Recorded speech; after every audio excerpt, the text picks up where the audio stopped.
नहीं, यहाँ फोर्स कर रहे हैं, पुलिस वाले फोर्स कर रहे हैं यहाँ पे, ये पुलिस वाले फोर्स कर रहे हैं, पुलिस वाले फोर्स कर रहे हैं यहाँ पे ये।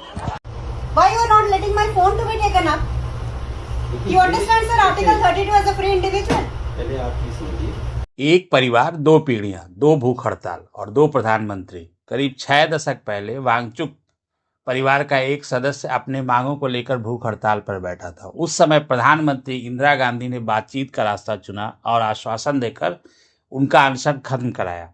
आज उसी परिवार के सोनम वांगचुक फिर भूख हड़ताल पर बैठे, लेकिन इस बार तस्वीर अलग है। दिल्ली के जंतर मंतर पर चल रहे अनशन के दौरान उनकी तबीयत बिगड़ती है और दिल्ली पुलिस उन्हें अस्पताल ले जाती है। विपक्ष इसे आवाज को दबाने की कोशिश बताता है, जबकि सरकार कहती है कि यह उनकी जान बचाने के लिए उठाया गया कदम था। तो सवाल यह है कि क्या भारत की राजनीति बदल गई है? अब कुछ लोगों का काम ही है कि अस्थिरता फैले, अराजकता फैले और लोग एक दूसरे के खिलाफ विरुद्ध होकर जो राष्ट्रीय भावना है वो ना आवे और अन्य विषय को लेकर केवल अफवाह फैलाए। क्या सरकारों का विरोध प्रदर्शनों को देखने का नजरिया बदल गया है? और सबसे बड़ा सवाल, क्या मोदी सरकार इंदिरा गांधी की तरह संवाद का रास्ता चुन सकती थी? आज हम इसी पर बात करेंगे। पहले बात सोनम वांगचुक के पिता सोनम वांग्याल की। असल में वांगचुक परिवार लद्दाख के सामाजिक आंदोलनों से लंबे समय से जुड़ा है। सोनम वांगचुक के पिता ने भी लद्दाख के अधिकारों और विकास को लेकर भूख हड़ताल की थी। उस समय लद्दाख जम्मू कश्मीर का हिस्सा था और वहां के लोग राजनीतिक प्रतिनिधित्व, विकास और प्रशासनिक अधिकारों की मांग कर रहे थे। आंदोलन बढ़ता चला गया। फिर ऐसी स्थिति आई कि इंदिरा गांधी को लद्दाख जाकर उनका भूख हड़ताल खत्म करवानी पड़ी। हालांकि इंदिरा गांधी ने जो दावे किए थे जब वह दिल्ली आई तो उसके बाद वो पूरे नहीं हुए, पर हाँ, वो भूख हड़ताल खत्म कराने जरूर लद्दाख गई थी। यानी उस दौर में सरकार ने विरोध को सिर्फ कानून व्यवस्था का मामला नहीं माना, बल्कि राजनीतिक संवाद के जरिए समाधान तलाशने की कोशिश की। अब आज सोनम वांगचुक भूख हड़ताल पर थे, अब उनका संघर्ष अलग है। इस बार सोनम वांगचुक का कहना है कि देश की परीक्षा व्यवस्था टूट चुकी है। नीट पेपर लीक और लगातार सामने आ रही परीक्षा संबंधी गड़बड़ियों ने करोड़ों छात्रों का भरोसा हिला दिया है।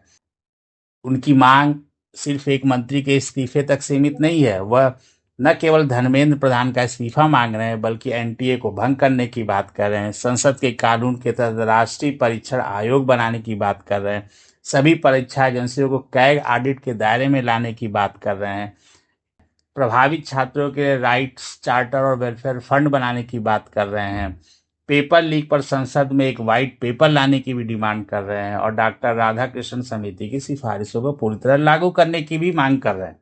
ये आंदोलन किसी एक व्यक्ति के खिलाफ नहीं, बल्कि पूरी परीक्षा व्यवस्था में जवाबदेही और सुधार की मांग का आंदोलन है। लेकिन सरकार का जवाब क्या है?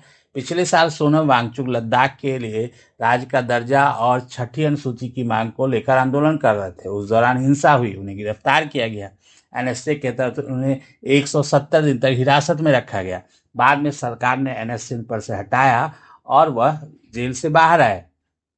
और इसके बाद लद्दाख के मुद्दों पर उच्च स्तरीय समिति के माध्यम से बातचीत भी जारी है। अब इस साल वांगचुक शिक्षा सुधार की मांग को लेकर हड़ताल पर बैठे, लेकिन इस बार भी सरकार और आंदोलन के बीच टकराव की तस्वीरें सामने आई।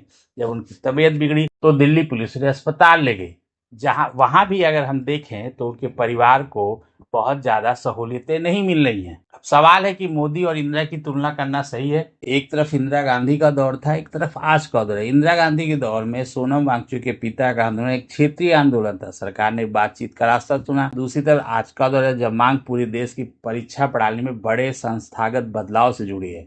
यानी आज केवल एक आदेश से समाधान संभव नहीं, इसके लिए कानून बदलने होंगे, नई संस्थाएं बनानी होंगी और व्यापक नीतिगत फैसले लेने होंगे।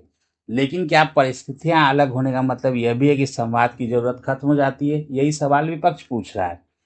असल बहस मोदी बनाम इंदिरा नहीं है, बहस यह संवाद बनाम टकराव। पिछले कुछ वर्षों में किसान आंदोलन, सीए के खिलाफ आंदोलन, अब शिक्षा सुधार की मांग।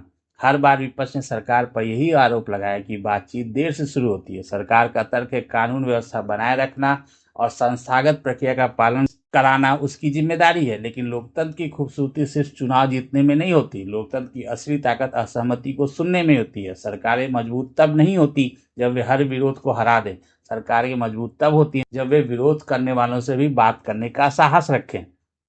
सोचिए, एक छात्र 2 साल तक दिन रात पढ़ाई करता है, घर वाले लाखों रुपए खर्च करते हैं, माँ बाप अपने सपनों को रोक कर बच्चे का सपना पूरा करने की कोशिश करते हैं और फिर पेपर लीक हो जाती है। एक सिस्टम की नाकामी और पूरी मेहनत पर पानी फिर जाता है।